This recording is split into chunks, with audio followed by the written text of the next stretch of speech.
the editor-in-chief of BNE IntelliNews. Ben, thank you so much for being with us on the program today. Now, just give us some insight into the concerns that come with this whole process and the kind of weapons that the Ukrainian army will now have its hands on. Indeed. The problem has been that there's a growing ammunition crisis. The West has gone through its stockpile, its reserves of ammunition, weapons, and they sent millions and millions of rounds to Ukraine in order to fight. However, they have not invested in production in order to increase the output of the weapons they produce. And so the Pentagon was saying just last week that, they're not scraping the bottom of the barrel, but the bottom of the barrel is now visible, that they're running out of things to send to Ukraine. And without that investment, they simply are not producing enough in order to keep Ukraine supplied. This was already apparent a year ago. I mean, we wrote an article saying that there was going to be some sort of ammunition crisis this summer. And now it's becoming increasingly visible. And so what's happened now is instead of sending from their stockpile, they're sending arms that they've seized, as a way of providing Ukraine with more ammunition that it needs to continue the fight.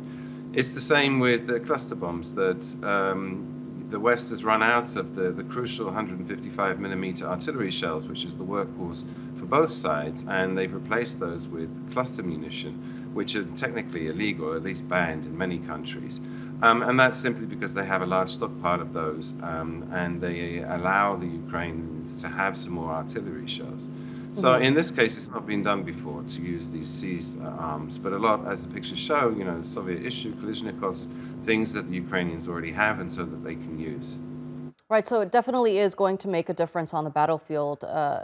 But how much longer do you think that the U.S. can sustain its support for Ukraine with all this opposition the White House is receiving from the Republicans? Well, indeed, the whole Ukrainian war, the cost of it, is now becoming a political issue that we're going into the last year of campaigning ahead of the presidential elections in the States. And it was always clear that the whole Ukraine fight was going to become politicized and get caught up in the domestic politics of U.S. campaigning. And some of the senators are taking the position simply to be different from Biden, who's ardently for supporting Ukraine. They've taken the position that, we should be concentrating on our domestic market. We should be taking this $100 billion we spent on Ukraine and spending it on Medicare, on social services and things at home as a campaign issue. And as you saw at the weekend, there was a spending bill that went through the House, and the Ukraine allocation of $300 million was removed from that bill. That, in effect, has suspended financial aid from the states to Ukraine. Having said that, the Pentagon said that there's still $5 billion in the kitty, so that's enough for another 6 months.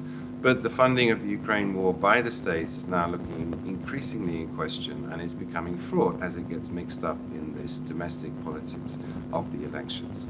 Right, going back to the ammunition, what position does this put Iran in? They've repeatedly said that they adhere to the arms embargo, but that's clearly not the case with this this depot of ammunition being found by the U.S.